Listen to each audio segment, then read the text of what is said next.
እግዚአብሔር አምላክ ከኛ ጋር ይሁን። ዛሬ እንደ እግዚአብሔር ቸርነት ምዕራፍ 3 ምዕራፍ 4 ምዕራፍ 5ን እንግዲህ እንማራለን እስከ ምዕራፍ 5 ድረስ ማለት ነው። የሐዋርያት ሥራ ያልከፈታችሁ ሁላችሁም ክፈቱ። በመልካምም በጥሩም ቦታ ያላችሁ ሁሉ እግዚአብሔር አምላክ እውቀትን ይግለጥላችሁ። ለእኔ ለምናገርበት አንደበት እግዚአብሔር አምላክ ጆሮ እንዳገኝ ይርዳኝ። እግዚአብሔር አምላክ ደግሞ በእኔ ላይ አድሮ ያስተምር፣ እኔም ለመማር ያብቃኝ። እናንተም እግዚአብሔር አምላክ እንድታዳምጡና እንድሰሙ መልካም ልብና ጆሮን እግዚአብሔር አምላክ ያድላችሁ። እንግዲህ ትናንትና የሐዋርያት ሥራ ጀምረናል። በጣም ወደኋላ ተመልሰን እየተማርን ያለ ነው። እንግዲህ ስንደጋግመው ደግሞ የበለጠ ጆሯችሁ ላይ ይገባል ብዬ አስባለሁ። ከዚህ በፊት 2 የተማራችሁ ስትደግሙት አሁን የበለጠ እየተረዳችሁ ትሄዳላችሁ እና ሳሰለችሁ ስሙ። የእግዚአብሔር ቃል የሚሰለች ስላልሆነ እንግዲህ ትናንትና የእግዚአብሔር ሕዝብ እየበዛ የክርስቲያን ማህበር ቁጥሩ ስፍር ቁጥር የሌለው እየሆነ እየጨመረ እንደመጣ እየሰፉ እንደመጣ ተመልክተን አቁመናል። ምክንያቱም በደስታ በልበ ቅንነት ምግባቸውን ይመገቡ ነበረ፣ እግዚአብሔርን ያመሰግኑ ነበር፣ ሕዝቡ ሁሉ ዘንድ መወደድ ነበራቸው። እግዚአብሔርም የሚድኑትን ዕለት በዕለት ላያቸው ላይ ምን ይል ነበር? ይጨምር ነበር። የሚድኑትን የሚጠፉትን ሳይሆን ምን የሚሉ የሚድኑትን ምን ይል ነበር? ይጨምር ነበር። ማን? እግዚአብሔር አምላክ። ስለዚህ ራሳቸው ሳይሆን ወደዛች ቤተክርስቲያን የሚገቡት ማን ሲፈቅድላቸው? እግዚአብሔር። ማን ሲመርጣቸው? እግዚአብሔር። ማን ሲገልጽላቸው? እግዚአብሔር ነው። ስለዚህ እኛ መርጠን ሳይሆን ምን ተብለን ነው? ተመርጠን ነው። መርጠን ሳይሆን ተመርጠን ነው ክርስቲያን ይሆን ነው። መርጠነው ሳይሆን እግዚአብሔር አምላክ መርጦን ነው በዚህ ማንነት ውስጥ እንድናልፍ ያደረገን። ስሙ የተመሰገነ ይሁን። በምዕራፍ 3 ላይ በጣም የሚደንቅ ነገር እንመለከታለን። በተለይ ጴጥሮስና ዮሐንስ ለዓለም የሚደንቅ በወቅቱ ለነበሩ አይሁዳኖች አፋቸውን ያዘጋ በወቅቱ የነበሩ እነዚህ በጣም አክራሪ የተባሉ በጣም እነዚህ የክርስቶስ ክርስቶስን የሚያመልኩትን በክርስቶስ የሚንቀሳቀሱትን በጠቅላላ እንቃቸዋለን ብለው አቅም እንደሌላቸው ይመለከቷቸው የነበሩ ሁሉ ያፈሩበት በሰለሞን ቤተ መቅደስ ውስጥ በጣም ከፍተኛ መነጋገሪያ የሆነ በተለይ ከክርስቶስ ማረግ በኋላ የተፈጠረ የመጀመሪያው የሐዋርያት ተአምር የታየበት ምዕራፍ 3 ነው። ጴጥሮስ እና ዮሐንስ በ9 ሰዓት ለጸሎት ወደ ቤተ መቅደስ ወጡ። ስለዚህ ስንት ሰዓት ላይ እነ ጴጥሮስ እና ዮሐንስ ጸሎት ያደርሱ ነበረ? ስንት ሰዓት ያደርጉ ነበር? 9 ሰዓት ላይ 9 ሰዓት ከእናቱ ማህፀን ጀምሮ እግሩ ሽባ የሆነ የተወለደ አንድ ሰው ነበረ። ወደ መቅደስም ከሚገቡት ምጽዋት ይለምን ዘንድ ሁልጊዜ እየተሸከሙ መልካም በሚሏት በመቅደስ ደጃፍ ያስቀምጡት ነበር። በመቅደስ ደጃፍ ምን ይሉ ነበረ? ያስቀምጡት ነበረ። ስለዚህ ከመጀመሪያውም ጊዜ ጀምሮ የሚለምኑ ሰዎች የት ሄደው ይቀመጡ ነበረ? የቤተ መቅደሱ መግቢያ በር ላይ መልካም ያሏት ቦታ ላይ የሚለምኑ ሰዎች ነበሩ። የሚለምኑ ስለ እግዚአብሔር፣ ስለነ አሮን፣ ስለነ ሙሴ፣ ስለነ አብርሃም እያሉ የሚለምኑ ሰዎች ደግሞ የሚራሩላቸው የሚሰጧቸው፣ ፈሪሳውያን ደግሞ ለመገላለጥ የሚሰጧቸው ማለት ነው። ጴጥሮስና ዮሐንስም ወደ መቅደስ ሲገቡ አይቶ ምጽዋት ይሰጡ ዘንድ ለመናቸው። ጴጥሮስ ከዮሐንስ ጋር ትኩር ብሎ ተመለከተው። ከዛ ወዲያ ወደ እኛ ተመልከት አለው። ስለዚህ የሚለምነውን ሰው ወደ ማን ተመልከት አሉት? ወደ እኛ ምን በል ተመልከት። ስለዚህ የእግዚአብሔር የመረጣቸውን ሰዎች መመልከት እንደሚኖርብን ይነግረናል ማለት ነው። ስለዚህ እነ ጴጥሮስ ምን አሉት? ጴጥሮስ ከዮሐንስ ጋር ትኩር ብሎ ተመለከተውና ወደ እኛ ተመልከት አለው። ወደ እነርሱም ተመለከተ፣ ምጽዋት እንደሚሰጡት ተስፋ አድርጎ ነበርና። ጴጥሮስም ወርቅና ብር የለኝም፣ ያለኝ ግን እሰጥሃለሁ። እነሆ በናዝሬቱ በኢየሱስ ክርስቶስ ተነስተህ ሂድ አለው። ስለዚህ ይህ ሰው ማንን ስለተመለከተ ነው ይህን ነገር የሰማው? ቅዱሳኑ። ዛሬም ሐዋርያትን ብንሰማ ፍጻሜያችን ክርስቶስ፣ ጻድቃንን ብንሰማ ፍጻሜያችን ክርስቶስ፣ ማርያምን ብናውቃት ፍጻሜያችን ክርስቶስ፣ ምንም ነገር ብንቀበል ሰማዕታቱን ቅዱሳኑን ሁሉ ነገር ብንመለከት ብንከተል መደምደሚያችን ክርስቶስ። ስለዚህ ወርቅና ብር የለንም፣ ያለን ግን እሰጥሃለሁ፣ እነሆ በናዝሬቱ በኢየሱስ ክርስቶስ ተነስተህ ሂድ አለው። በቀኝ እጁም ይዞ አስነሳው። በቀኝ እጁም ይዞ አስነሳው። ያን ጊዜም እግሩ ቁርጭምጭሚቱ ጸና። ዘሎም ቆመ፣ እየሮጠ እየተራመደ ሄደ፣ እግዚአብሔርን እያመሰገነ ከእነርሱ ጋር ወደ ቤተ መቅደስ ገባ። ሕዝቡም ሁሉ እግዚአብሔርን እያመሰገነ ሲመላለስ አዩት። ማን ያየው? ሕዝቡ ሁሉ አየው። እርሱም መልካም በምትባሏ መቅደስ ደጃፍ ተቀምጦ ምጽዋት ይለምን የነበረው እንደሆነ አወቁ። በእርሱም ከሆነው የተነሳ መገረምና መደነቅ ሞላባቸው። በእግሩ በመቆም በመመላለሱ እግዚአብሔርን በማመስገኑ በመዝለሉ ተደነቁ።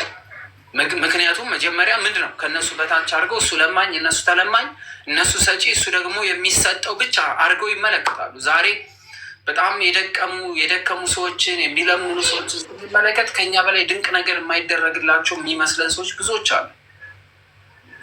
የምንንቅ የምናባል ምንም የማያመጡ የሚመስለን በቃ እንዲሁ ለመለመን ብቻ የተፈጠሩ፣ እኛ ደግሞ ለእነሱ ለማብላት ብቻ የተፈጠረ ታሪክ እግዚአብሔር አምላክ ይቀይራል። ጴጥሮስና ዮሐንስ ይዞት ወደ መቅደስ ሲገቡ ሕዝቡ ሁሉ ደንግጠው ወደ ሰለሞን መመላለሻ ወደ እነርሱ ሮጡ። የሰለሞን መመላለሻ የምትባለው ያት ናት? ያቺው ቤተ መቅደሷ ናት። ቤተ መቅደሱ የክርስቶስ ሆነ። ነገር ግን መታሰቢያነቱ የማነው? ያ ቤተ መቅደስ የሰለሞን ነው። የሰለሞን መመላለሻ ተብሎ ይጠራል። ስለዚህ ሰለሞን ይመለክበታል ማለት ነው? አይመለክም። ሰለሞን መታሰቢያው ይደረግለታል። ማን ሰራው? ማን አነጸው? ማን ነው ይሄንን መቅደስ እንዲሰራ የተደረገው እያሉ ሰለሞንን መታሰቢያ ያደረጉለታል። ስለዚህ ሲመላለስና ያ ሰው እግር አውጥቶ እየጨፈረ እልል እያለ እየዘለለ እንደዚህ እንጣጥ እያለ ከግራ ወደ ቀኝ ከቀኝ ወደ ግራ እየተመላለሰ ሲያመሰግን ተመለከቱት። ስለዚህ ደነገጡ። ብቻ አልቀሩ። ምን አሉ? ሮጡ። ጴጥሮስ ሕዝቡን ባያቸው ጊዜ እንዲህ አላቸው፣ እናንተ የእስራኤል ሰዎች ሆይ ይህን ለምን ታደንቃላችሁ? እኛንስ በኃይላችን በጽድቃችን ይህን ሰው በእግሩ እንዲሄድ አስመሰላችሁ ይሆናላችሁ ማለት እኛ እንዳደረግ ነው። ለምንድን ነው እኛን የምትመለከቱት አሉ። ተነስ ያለው ማን ነው? ብር የለንም ያለው ማን ነው? ወርቅ የለንም ያለው ማን ነው? እኛ የምንሰጥህ ነገር አለን እንጂ ብርና ወርቅ ልንሰጥ አንችልም ብሎ የተናገረው እነማን ነው? እነ ጴጥሮስ።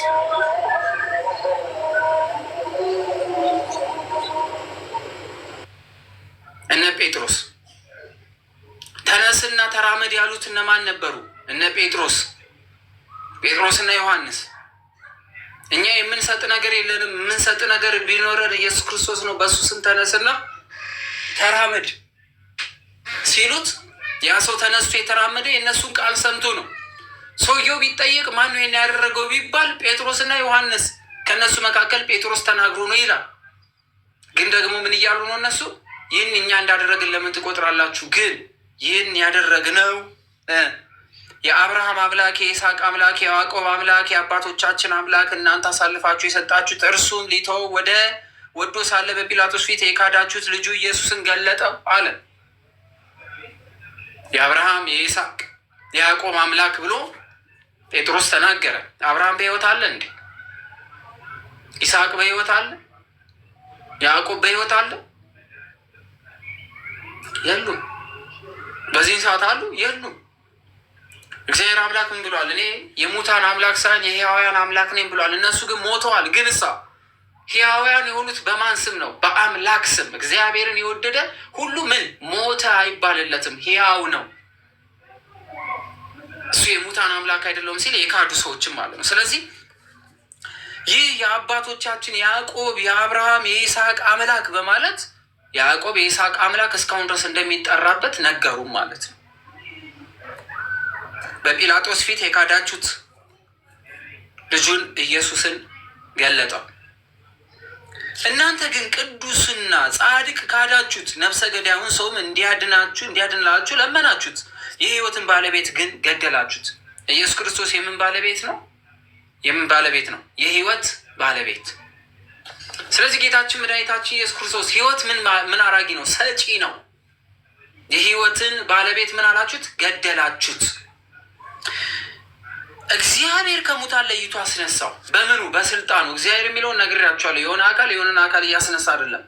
ህይወት የሚሰጥ የነበረው ህይወቱን በገዛ ፍቃዱ ያሳለፈው በስልጣኑ እግዚአብሔር በማለት ተናገረ። ምን አለው? አስነሳው በስልጣን። ያ የተነሳው ማን ነው? ከሶስቱ አካል አንዱ ወልድ። ስለዚህም እኛ ምስክሮቹ ነን። ስሙን በማመን ይህን የምታዩትን የምታውቁትን የእርሱ ስም አጸናው። ይህ እንደዚህ የምታዩት የሚዘለው እንጣጥ ሲል ያያችሁት፣ ከዚህ ወደዛ ሲመላለስ ያያችሁት፣ በሰለሞን መመላለሻ ያያችሁት፣ ከእናቱ ማኅፀን ጀምሮ የማይራመድ ሆኖ የነበረው ግን እንዲራመድ የሆነው ያጸናው፣ ይህ እናንተ የገደላችሁት፣ በርባን ይፈታ ብላችሁ ያስፈታችሁት፣ ቅዱስ የሆነው ክርስቶስን የሰቀላችሁት እርሱ ይህን ነገር አደረገ፣ በክርስቶስ ስም ነው በማለት የእርሱ ስም አጸናው በማለት ቅዱስ ጴጥሮስ መሰከረ። እነርሱም በማመን በፊታችሁ ይህን ሕይወት ሰጠው አለ። ክርስቶስ ምን አደረገ? እርሱም በማመኑ ምክንያት ይህን ሕይወት ምን አለው? ሰጠው በማለት ይነግራችኋል። አሁንም ወንድሞች ሆይ አለቆቻችሁ እንዳደረጉት ይህን ባለማወቅ እንዳደረጋችሁ ታውቃለሁ አለ። ስላላወቃችሁ ነው እናንተ የምትከዱት፣ አለቆቻችሁ እንዳደረጉት በማለት ይናገራል። እግዚአብሔር ግን ክርስቶስ መከራን እንዲቀበል በነቢያት ሁሉ አፍ አስቀድሞ እንደተናገረ እንዲሁ ፈጸመ። እንግዲህ ኃጢአታችሁ ይሰረይላችሁ ዘንድ ምን በሉ? ኃጢአት ይሰረይላችሁ ዘንድ ምን በሉ? ምን በሉ? ጻፉት እስኪ። ኃጢአታችሁ ይሰረይላችሁ ዘንድ ምን በሉ? ይሄ ቅዱስ ጴጥሮስ ነው እየተናገረ ያለው። ኃጢአታችሁ ይሰረይላችሁ ዘንድ ምን ይሁኑ? ንስሐ ግቡ። ስለዚህ ንስሐ ምን ትሰጣለች? የኃጢአት ስርየትን ታሰጣለች። አንድ ሰው ንስሐ ሲገባ የኃጢአት ስርየት ያገኛል። ስለዚህ ኃጢአታችሁ ይሰረይላችሁ ዘንድ ንስሐ ግቡ፣ ተመለሱም፣ ከእግዚአብሔር ዘንድ የይቅርታ ዘመን ይመጣል። አስቀድሞ የመረጠውን ኢየሱስ ክርስቶስ ይልክላችኋል። እግዚአብሔርም ከጥንት ጀምሮ በቅዱሳን ነቢያት አፍ እስከተናገረው የመደራጀት ዘመን ድረስ በሰማይ ይቀበል ዘንድ ይገባል። ሙሴ አባቶቻችን እንዲህ ብሏችኋል። እግዚአብሔር አምላካችን ከወንድሞቻችን እንደ እኔ ያለ ነቢይ ያስነስላችኋል። የሚነግራችሁን ሁሉ ስሙት። ያን ነቢይ የማትሰማ ነፍስ ሁሉ ከወገኖቿ ተለይታ ትጥፋ። ነቢያት ሁሉ ከሳሙኤል ጀምሮ ከእርሱም በኋላ የተነሱ ነቢያት ሁሉ ስለዚህ ቀኖች ተናግረዋል፣ አስተምረዋል ብሎ ስለ ቀደመ ትንቢታቸው አሁን ደግሞ ስለተፈጸመው ስለ ክርስቶስ ማንነት ይነግራችኋል። እናንተም የነቢያት ልጆች ናችሁ። እግዚአብሔር ለአባቶቻችሁ በሰራው ስርዓት የተወለዳችሁ ናችሁ። ለአብርሃም የገባው ቃል ኪዳን በዘር የምድር አሕዛብ ሁሉ ይባረካሉ ብሎታል። በማን ዘር? በአብርሃም። አሕዛብ የተባሉት ያልተገረዙ፣ አሕዛብ የማይባሉት የተገረዙት። ነገር ግን በስም ምን ይሆናል? በዘር የምድር አሕዛብ ሁሉ ምን ይላሉ? ይባረካሉ። የአብርሃም ዘር የተባረከ ስለሆነ የአብርሃም ዘርን ሁሉ ሊባርክ ክርስቶስ እንደሚመጣ ለዓለም ሁሉ ቤዛ ሆኖ በመስቀል እንደሚኖር ራሱ መስዋዕት አቅራቢ፣ ራሱ መስዋዕት የሚሆን፣ ራሱ መስዋዕት ተቀባይ ሆኖ የአዲስ ኪዳን ሊቀ ካህን እንደሚሆን አብርሃምን ነግሮታል። አስታውሱ። ምን ሆናችሁ ነው እያለ ነው ጴጥሮስ። አስታውሱ እንጂ ይህንን እናንተ ስለሰቀላችሁት ክርስቶስ ነው እኛ የምናወራው። ለአብርሃም የተነገረው ቃል ይፈጸም ዘንድ አሕዛብ ሁሉ በስሙ ያምኑ ዘንድ እግዚአብሔር አምላክ ቃል ገብቶ ነበረ። እግዚአብሔርም አስቀድሞ ልጁን አስነሳላችሁ፣ ሁላችሁም ከክፋታችሁ እንድትመለሱ ይባርካችሁ ዘንድ ላከው በማለት ሁሉም ከክፋታቸው ይመለሱ ዘንድ እግዚአብሔር አምላክ ልጁን አንድያ ልጁን ወልድን እንደላከው ይናገራል። እነዚህ ሰዎች የዕብራውያን ሰዎች ኢየሩሳሌም የነበሩ የመጀመሪያው የሐዋርያት ትምህርትን በጆሯቸው እየሰሙ የነበሩ ሰዎች ናቸው። እነሱ እምነታቸው እንዴት ከማርያም የተወለደው ይህ ከእኛ ጋር ያደገው እኛ የምናውቀው የእንጨት ሰሪው የዮሴፍ ልጅ የሆነው እንዴት እሱ ዘላለማዊ አምላክ ይባላል? እንዴት በሱ ስም ሽባ ያስነሳሉ? እሱ ማን ስለሆነ ነው ራሱን ከአብ ጋር የሚያስተካክለው? በሚል ጭንቀት ውስጥ ነው ያሉት። ነገር ግን ቅዱስ ጴጥሮስ ደግሞ ሁላችሁም ከክፋታችሁ እንድትመለሱ ይባርካችሁ ዘንድ ላከው። ስለዚህ ከክፋት የተመለሰ ይባረካል፣ ያልተመለሰ ግን ሞት ይፈረድበታል እያላቸው ምዕራፍ 4 ላይ ቅዱስ ጴጥሮስ የዮሐንስ በካህናት ሸንጎ ፊት የመቅረባቸው ጉዳይ ነው። ይሄ ከምዕራፍ 3 ምዕራፍ 4 እጅግ በጣም ደግሞ በሚገርም ሁኔታ እጅግ በጣም በሚገርም ሁኔታ የቅዱስ ጴጥሮስ እና የዮሐንስ ጥንካሬ የታየበት ነበር። ከአሁን በፊት ሲጠየቁ ይሸሹ የነበሩ መንፈስ ቅዱስን ካገኙ በኋላ የተጋፈጡበት፣ ቅዱስ ጴጥሮስና ቅዱስ ዮሐንስ ከፊት ሆነው ሌሎቹን ከኋላ አድርገው ምን ያህል ይጋፈጡ እንደነበረ፣ ሞት ቢመጣ የማይፈሩ እንዴት እንደሆኑ የሚያሳይ ክፍል ነው። ህዝቡንም ሲያስተምሩ ሊቀ ካህናት እና የቤተ መቅደስ ሹም ሰዶቃውያን መጡ። እንግዲህ እነዚህ የወላችሁ ሊቀ ካህናት የምንላቸው ከትንሣኤ በኋላ ስላለ ህይወት የሚያምኑ መላእክት ምናምን አሉ ብሎ የሚቀበሉ፣ የቤተ መቅደስ ሹም የሚባሉት ከነዚህ ከሊቀ ካህናት ተመርጦ ቤተ መቅደሱን የሚጠብቅ የሚከፍት የሚዘጋ፣ ሰዶቃውያን የምንላቸው መንፈስ ቅዱስን የማያምኑ ከሞት በኋላ ህይወት አለ ብሎ የማይቀበሉ፣ መንፈስ ቅዱስ አለ ብሎ የማያምኑ፣ መላእክት የሉም ብሎ የሚያምኑ ናቸው። ህዝቡ ስላስተማሩ በኢየሩሳሌም የሙታን ትንሣኤ ስለሰበኩ በእነርሱ ተናደዱ። ምክንያቱሳ እርሱ ሞት ያልያዘው፣ እርሱ ሞት የማይገዛው፣ እርሱ ዘላለማዊ አባት፣ እርሱ ሞት ያልያዘው እውነተኛ እግዚአብሔር አምላክ ከሙታን ተነስቷል፣ ሂዱና ዳዊትን እዩት አጥንቱን ታገኛላችሁ ብሎ ስለሰበኩ አመማቸው ሰዶቃውያኖች። ምክንያቱስ ከሞት በኋላ ህይወት የለም ብለው ስለሚያስቡ፣ ከሞት በኋላ ህይወት የለንም፣ ከሞት በኋላ የሚቀጥል ህይወት የለንም፣ ህይወታችን በምድር እስካለን ድረስ ነው ብለው ያምናሉ። ሰዶቃውያን እጅግ በጣም የተጨማለቀ ሃይማኖት ያላቸው ናቸው። በምድር እስካለን የእግዚአብሔር የምንሆነው ከዛ ላይ በቃ አለቀ ብለው የሚያስቡ፣ ከሞት በኋላ ያለ ተስፋ የሌላቸው፣ መላእክት የሚባል ነገር የማይቀበሉ። ስለዚህ እንደዚህ አይነት ሀሳብ ስለነበራቸው እንዴት የትንሣኤ ሙታንን ስብከት ይሰብካሉ ብለው ተናደዱ። እጃቸውንም ዘርግተው ያዟቸው። እጃቸውን ዘረጉ ማለት እንደዚህ ሳይሆን አዘዙ። ውዥንብር ተነሳ፣ ብጥብጥ ተነሳ፣ እንዲያዙ አደረጓቸው። ጊዜውን ፈጽሞ መሽቶ ነበርና እስከ ማግስቱ ድረስ በወህኒ ቤት አስገቧቸው። ከመሸ በኋላ አይሁዳኖች፣ እነዚህ ሰዶቃውያኖች በጣም አክራሪ ስለነበሩ ስራ ስለማይሰሩ፣ ስለዚህ ወደ ምን አደረጓቸው? በማግስቱ ስብሰባ ለመሰብሰብ ወደ ወህኒ ቤት አስገቧቸው። ቃሉንም ሰምተው ያመኑ ብዙዎች ናቸው። በዕለቱ እነ ቅዱስ ጴጥሮስ ባስተማሩት ትምህርት ሰምተው ያመኑ ቁጥራቸው ብዙ ነው። ያመኑት ወንዶች ቁጥር ወንዶች ብቻ ተቆጥረው፣ ለምሳሌ በዚህ በሁለተኛው ስብከታቸውና ያንን ሽባ የነበረውን ሰው በማስነሳታቸው ብቻ በዛን ቀን ያን ትምህርት የሰሙ 5000 ወንዶች ተጠመቁ። ሴቶች ሳይኖሩ ህፃናት ሳይቆጠሩ ወንዶች ብቻ ተቆጥረው 5000 ወንዶች። የመጀመሪያ ቀን ስንት? 3000። አሁን ደግሞ ስንት? 5000። አንድ ላይ ስንደምረው 8000 የሚያክል ሰው በሁለት ቀን ስብከት ተመለሰ። አስቡት፣ ኢየሩሳሌም የምታክል ከተማ ውስጥ 8000 ክርስቶስን የሚያምኑ ሰዎች፣ 120 የክርስቶስ ቤተሰቦች፣ 8120 ክርስቲያኖች። አስቡት እስኪ በሁለት ቀን ትምህርት። ይህ ከእግዚአብሔር ካልሆነ ሊሆን ስለማይችል በማግስቱም አለቆቻቸውና ሽማግሎቻቸው ጸሐፍቶቻቸው በኢየሩሳሌም ተሰበሰቡ። ሊቀ ካህናቱ ሐና ታውቁታላችሁ። ክርስቶስን አንዴ ወደ ቀያፋ አንዴ ደግሞ ወደ ራሱ ሲመልስ የነበረ በጣም ክፉ የነበረ ሰው ሊቀ ካህናቱ ሐና፣ በጣም ውሸታም፣ የራሱን ክብር ብቻ የሚወድ እውነት እንደሆነ እንኳን እያወቀ በውሸት የሚከስ እጅግ አደገኛ የነበረ ሰው ሊቀ ካህን ሐና ተብሎ ይጠራል። ሁለተኛው ቀያፋ ተብሎ ይጠራል። አንዴ ወደ ሐና አንዴ ወደ ቀያፋ ይልኩት ነበረ ክርስቶስን። በነገራችን ላይ በዚሁ ሚስጥር ነግሬያችሁ ልለፍና ወረብ ሲወረብ ከቀኝ ወደ ግራ፣ ከቀኝ ወደ ግራ፣ ከግራ ወደ ቀኝ እያሉ ጽናጽሉን አንዴ ወደዚህ ያመጡታል፣ አንዴ ደግሞ ወደዚህ ይመልሱታል።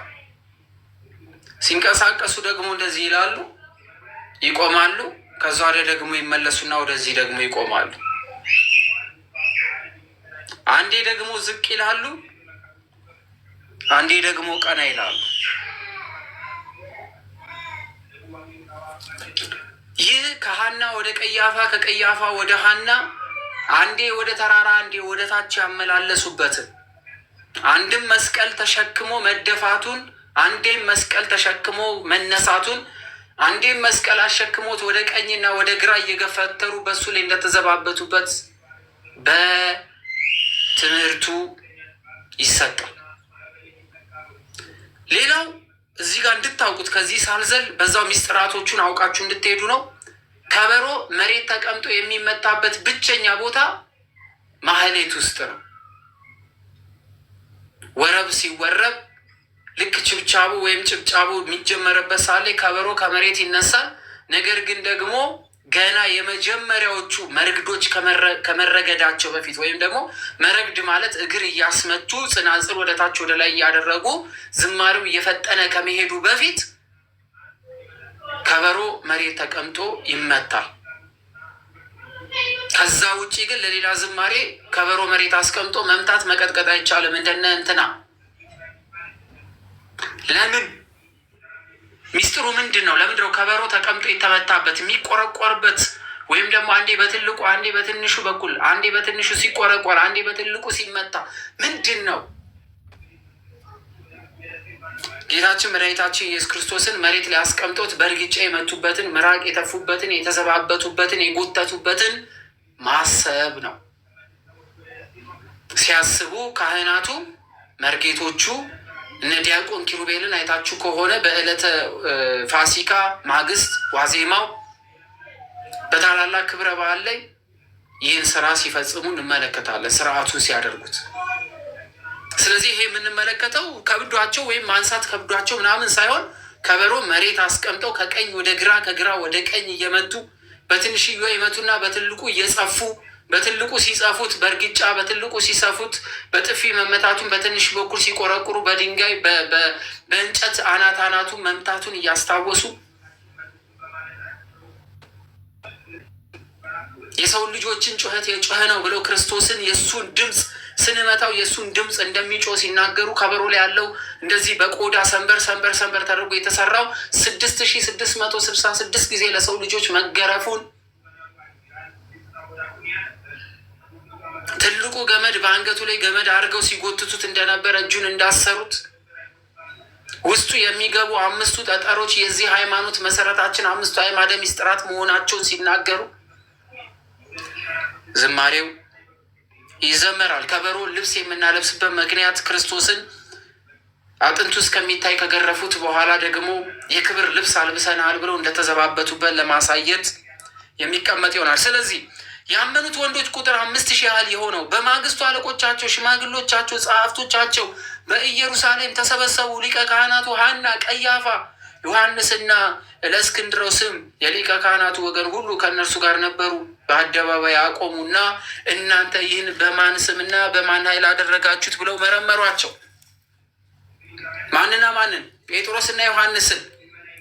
አስቡት። በዚህ ሰዓት ቅዱስ ጳውሎስን ከመሆኑ በፊት ከነ ገማልያ ጋር አብሮ ይሰለፍ ነበረና በኢየሩሳሌም ከተማ ውስጥ የነ ገማልያ ተማሪ ነበረ፣ መምህርም ጭምር ስለነበረ ይህ ምርምር በሚደረግበት ሰዓት ላይ ልክ እንደ አንድ ሕዝብ ነገር ግን ደግሞ የኦሪት መምህር እንደመሆኑ አንጻር ተገኝቷል ከፈሪሳውያኖቹ ጎን። ያን ጊዜ ጴጥሮስ በመንፈስ ቅዱስ ሞላበትና እንዲህ አላቸው። ማን? በጴጥሮስ ላይ ማን ሞላ? መንፈስ ቅዱስ ሞላ። እናንተስ የሕዝብ አለቆችና ሽማግሌዎች ሆይ ስሙ። ዛሬ ለበሽተኛው በተደረገው ረድኤት ምክንያት በእናንተ ዘንድ እኛን የሚፈርድብን ከሆነ እንግዲህ ይህ ሰው በምን ዳነ ብሎ ይጠይቃቸዋል። ይህን ስላደረግን እኛ ላይ የምትፈርዱ ከሆነ ይህ ሰው በምን ዳነ ብሎ ጠየቃቸው። እንግዲህ እናንተ ሁላችሁ እስራኤልም ወገን ሁሉ በእናንተ በሰቀላችሁት እግዚአብሔር ከሙታን ለይቶ ባስነሳው በናዝሬቱ በኢየሱስ ስም ይህ ሰው እንደ ዳነ በፊታችሁ እንደቆመ በእርግጥ ወቁ ብሎ መሰከረ። እንደ ባለፈው አልካደም። ጴጥሮስ ያኔ አንተ ታውቋለህ ሲባል አላውቆም እንዳለው አላለም። አሁን ደረቱን ነፍቶ አንገቱን ቀና አድርጎ ይመሰክራል። ታዲያ በማን ያደረገን ይመስላችኋል? እናንተ በሰቀላችሁት በክርስቶስ ስም ነው እያለ ይመሰክርላችኋል። ይህ እናንተ ግንበኞች የናቃቶች ድንጋይ ነው፣ እርሱም የማዕዘን ራስ የሆነ መዳን በሌላ በማንም የለም፣ ከሰማይ በታች እንድንበት ዘንድ የሚገባ ለሰው የተሰጠ ሌላ ስም ከቶ የለምና አላቸው።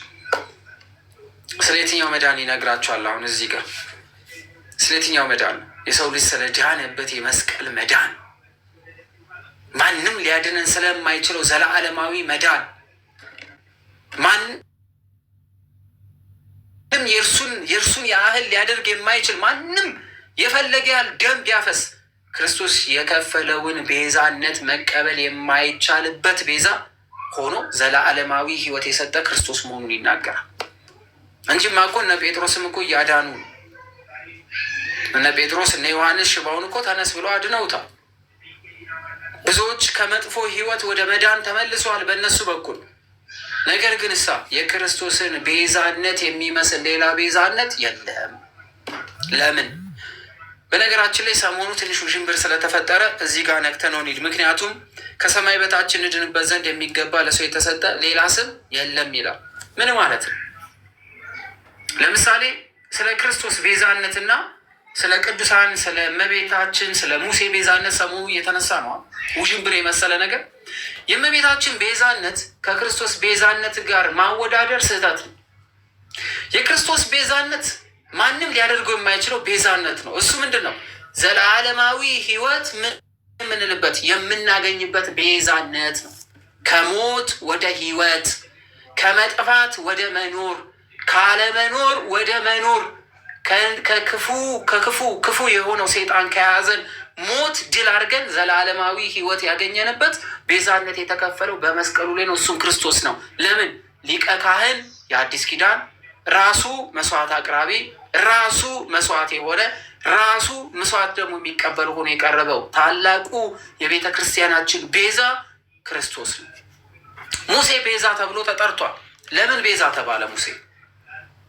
ለምሳሌ ሰምታችሁ ከነበረ ትምህርቱ እዚሁ የሐዋርያት ስራ ነው። የሐዋርያት ስራ ይሄን ሁሉ ስለሚፈታ በደንብ እየሰማችሁ። ሙሴ ቤዛ ተብሏል። የሙሴ ቤዛነት ከክርስቶስ ጋር ይወዳደራል እንዴ?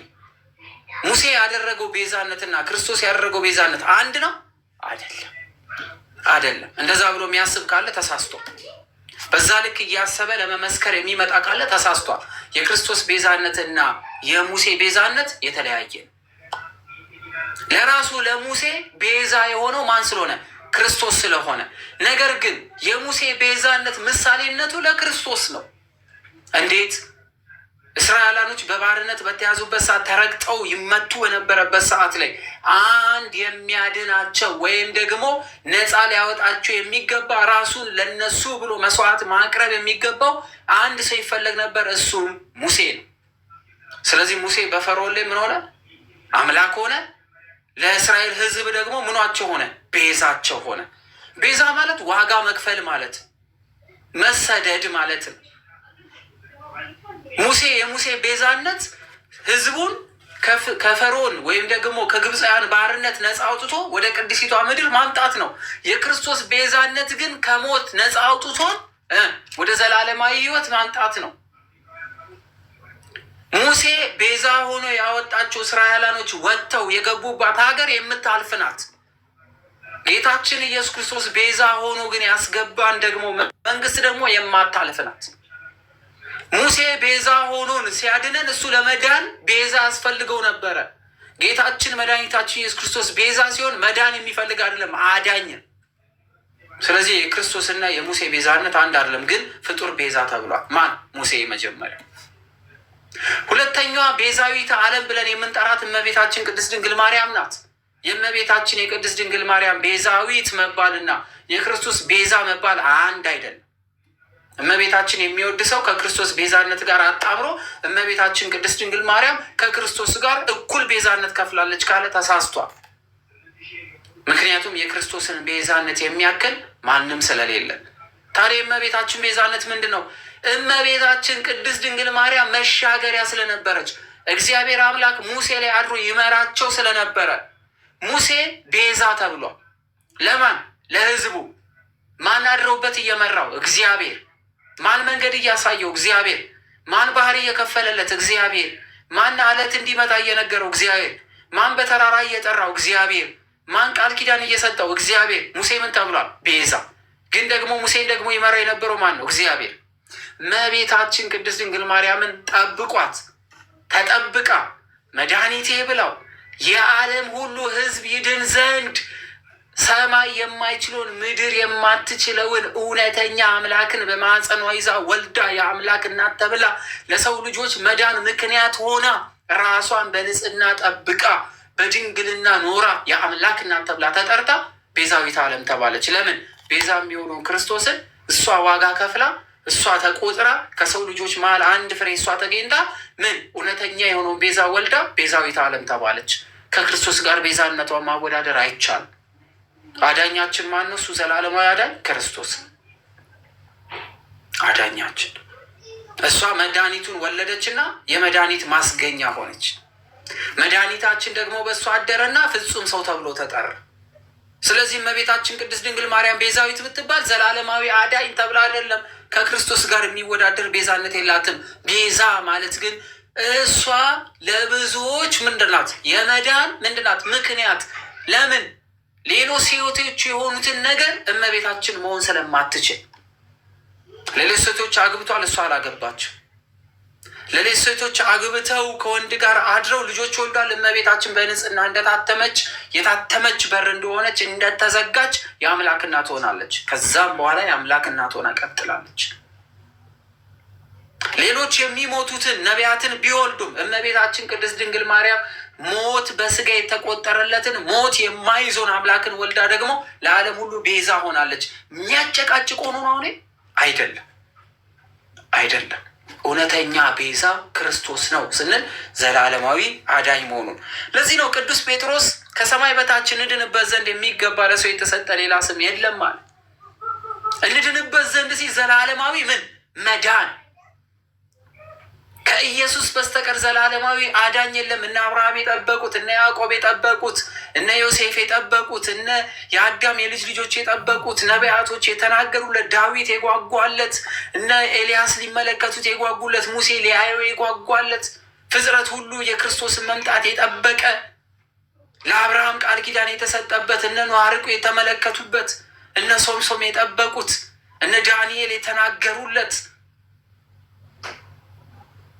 ስለዚህ ጌታችን መድኃኒታችን ኢየሱስ ክርስቶስ የዓለም አዳኝ ነው። የእሱን አዳኝነት የሚፎካከር ማንም ከሰማይ በታች ይሁን ከሰማይ በላይ ማንም የለም፣ ማንም።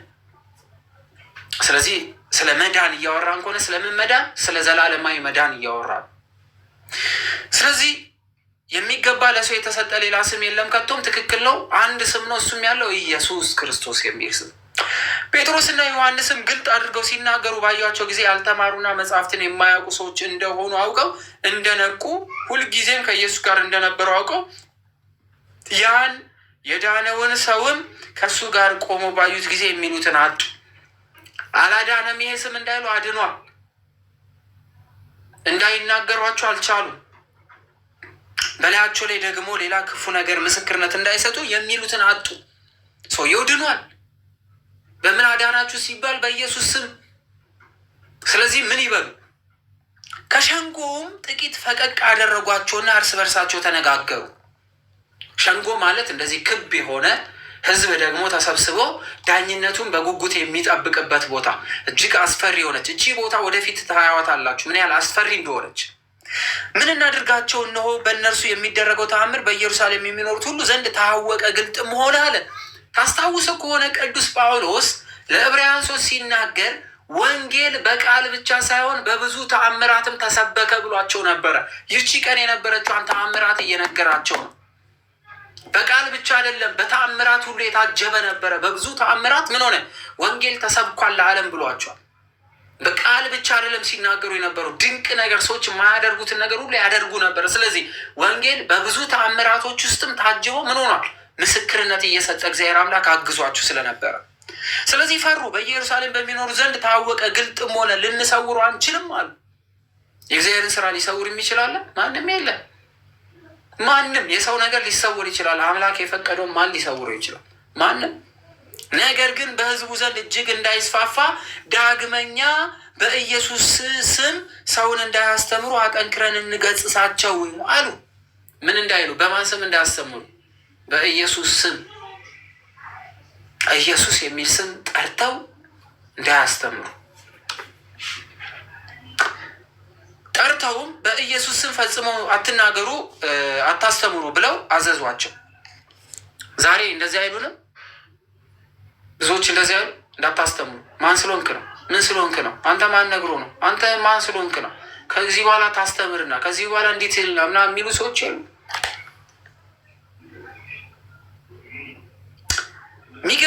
ጴጥሮስና ዮሐንስ የመለሱት መልስ ነው። እንዲህ ብለው መለሱላቸው፣ እግዚአብሔርን ያይደለ እናንተን ልንሰማ በእግዚአብሔር ፊት ይገባልናል አሏችሁ። እናንተ እግዚአብሔር አይደላችሁ፣ እናንተን የምንሰማችሁ። ስለዚህ የእናንተ ወሬ ልንሰማ ይገባልን ብለው ጠየቋቸው። እስኪ እናንተ ራሳችሁ ፍረዱ ብለው ጠየቋቸው። እኛስ ያየነው ነውና የሰማነውን ከመናገር ዝም እንል ዘንድ አንችልምና፣ ስለዚህ አሁን እኛ እየተናገርን ያለ ነው ያየነውን ነው የሰማነውንም ጭምር ነው።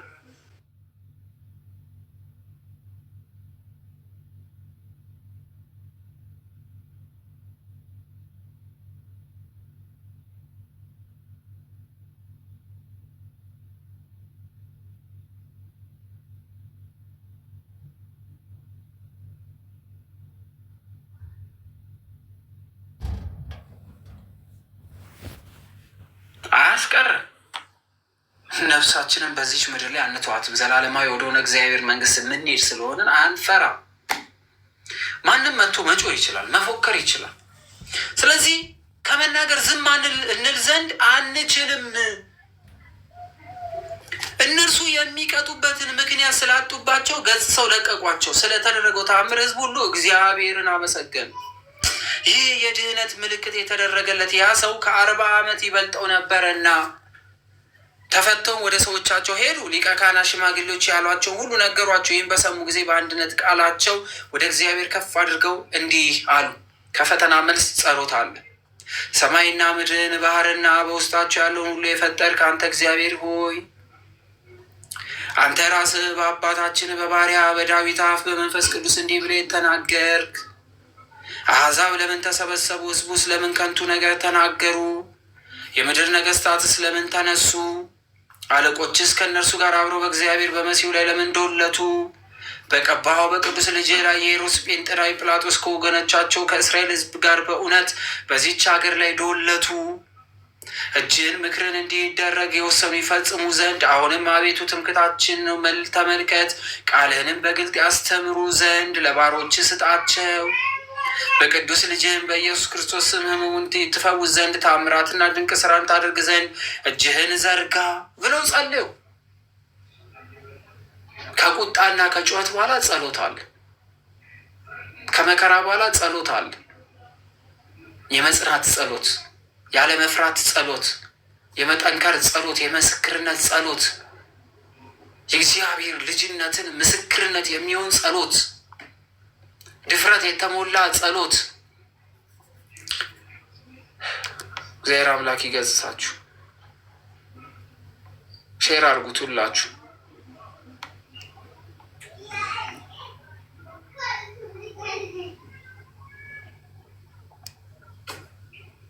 እሺ፣ ስለዚህ ሲጸልዩ በአንድነት ተሰብስበው የነበሩበት ቦታ ተናወጠ።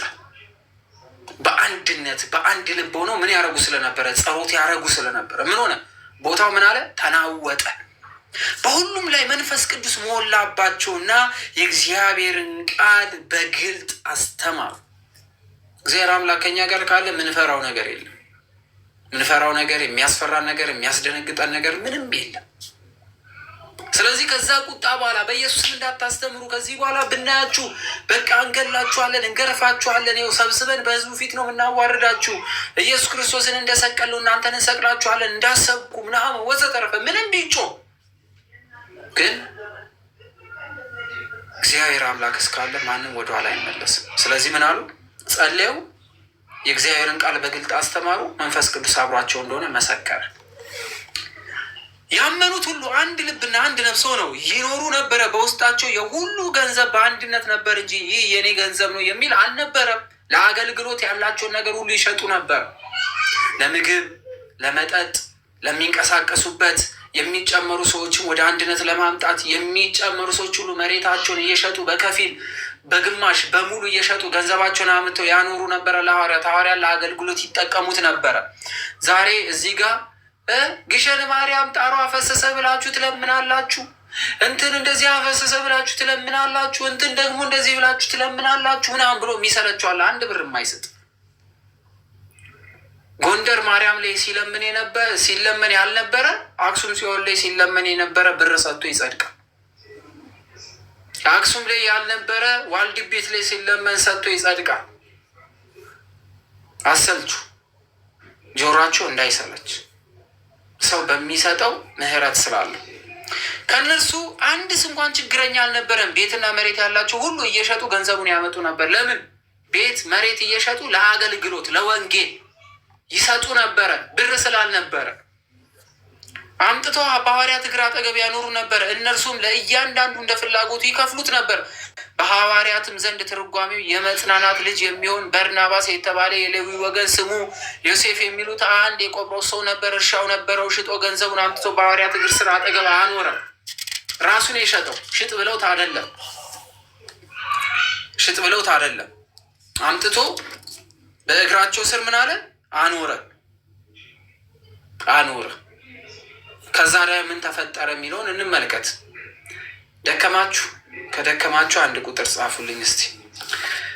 ምዕራፍ 5 እንማራለን። ጂቱ ረፍት አድርገሽ እንትን ብሬክ አድርጊውና ድጋሚ ትገቢያለሽ ከዝማሬ በኋላ። ደክሟችኋል? አንድ ምዕራፍ አንጨምርም?